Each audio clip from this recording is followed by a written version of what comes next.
How do you get ready for Center's Day when you have class after class after class? Stick around, I'm going to share my secrets. Getting ready for Centers this week, and so I have all my baskets set up with different things that kids are going to be doing.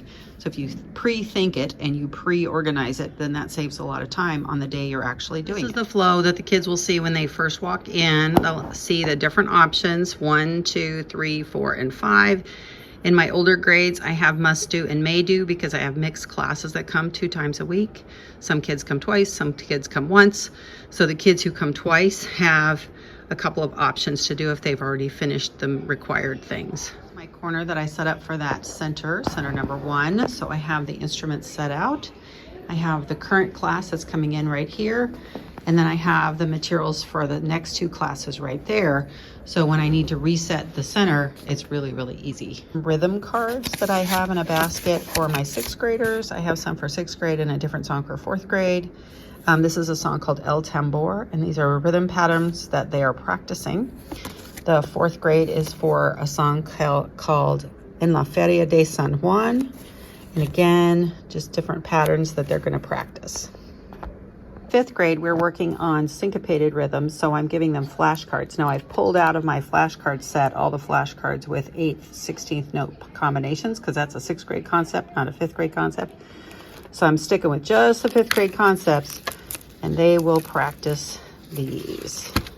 Station I called this is a station called It's Your Choice. I put some chairs out. I have some whiteboards, pencils inside the bin, and then an accordion folder with a number of different worksheets all on a particular topic, and the kids get to choose which one they want to do. Adding choice to your centers is a really cool thing for kids. Station 3 is our recorder practice room. They're getting their packets today, and they're going to get their recorders out. This is an IKEA closet organizer, by the way. I don't think they make this particular one anymore, but they do make other ones, which could be really cool for you. So they're going to get their recorder out and then get a packet if they haven't already gotten it, put it in their folder, and then practice recorder. And then there's some guidelines on my task sheet to help them understand what to do more. One of the optional activities called Rolling Rhythms, I created a little pencil box, and I got these cubes from, I think, the dollar store, and I made all kinds of rhythms on them.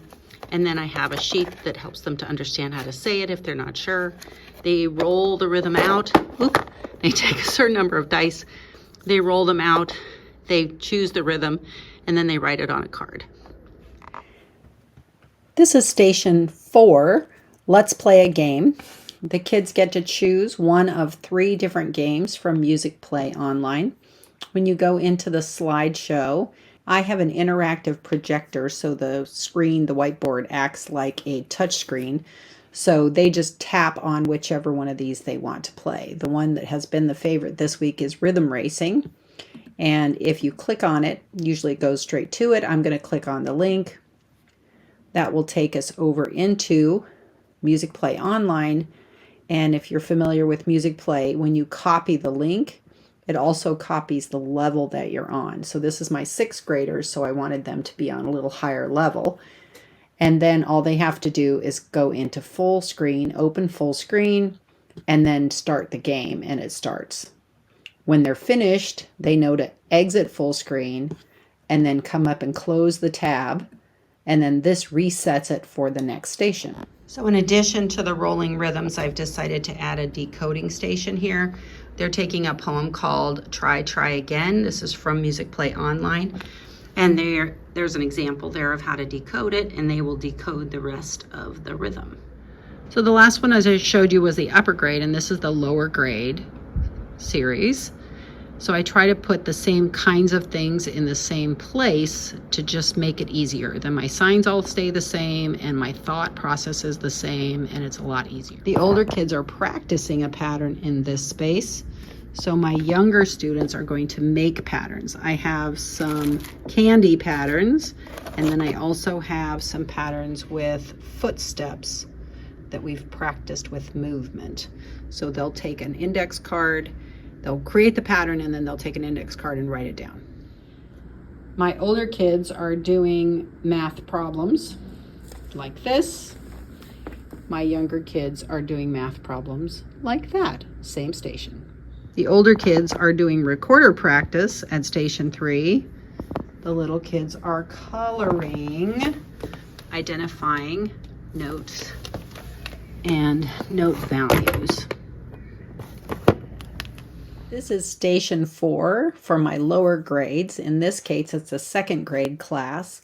Again, just like before, if you go into slideshow, the screen is available to the kids. I've set this one at a lower level, of course. So when I go into Music Play Online, it opens up automatically into a different level. This is level 1. These are second graders. I want them to practice their quarter notes and eighth notes. We call them do and due day. That's the Fire Robin method. And again, in order to change the level down below, you just choose the level you want them to work on. And then when you say copy link, it'll automatically copy that level as part of the link. It's a pretty good trick. For station 5, for my younger students, this is their decode station. So there's 2 songs they've been doing, a song and a poem. This is Draw a Bucket of Water, and then the poem 2, 4, 6, 8. In each of these, I'm going to give them a choice because choice is good. In each of these is a packet of strips with part of the rhythm. So they have to figure out where that goes or how to put it in order. Now to do that, I have a whiteboard. I'm going to do a standing session where they take their magnets and a buddy and they can put their paper on the board with the magnets. And when they put it in order, then they call me over and I'll check it for them. Or there's a paper inside that says, check your answers here. Here we go. Check your answers here. In those videos, you saw me set up an upper grade class and then a lower grade class. And I'm actually doing centers with all of my classes from second grade up through sixth grade. First grade is doing a little bit different variation, but 5 centers in each of those classes. And because I set them up to be pretty much the same kind of thing as I went around the room, it made a huge difference in setting up. I had to really think through, oh, that's where the literacy lounge is. Oh, that's where the instrument prep is. And so I had to make sure that the item that I'd planned for that center was pretty much the same topic for all grade levels, and it went so smoothly. I highly recommend giving this a try, and if you do, give me a comment and let me know how it went. What grade did you do it with? What activities did you include? Take a look at what I did. Maybe did you have a decoding center? Did you have a rhythm creation center? What were you doing to help the kids really learn those ideas of the note names and the note values? Thanks for watching, everybody. I love bringing you these videos about how to do centers better in your classroom. If you have a question or an idea you'd like me to address, just leave me a comment and I'll create a video right away. In the meantime, be sure to grab my guide, Jumpstart Your Lessons. The link is right below this video.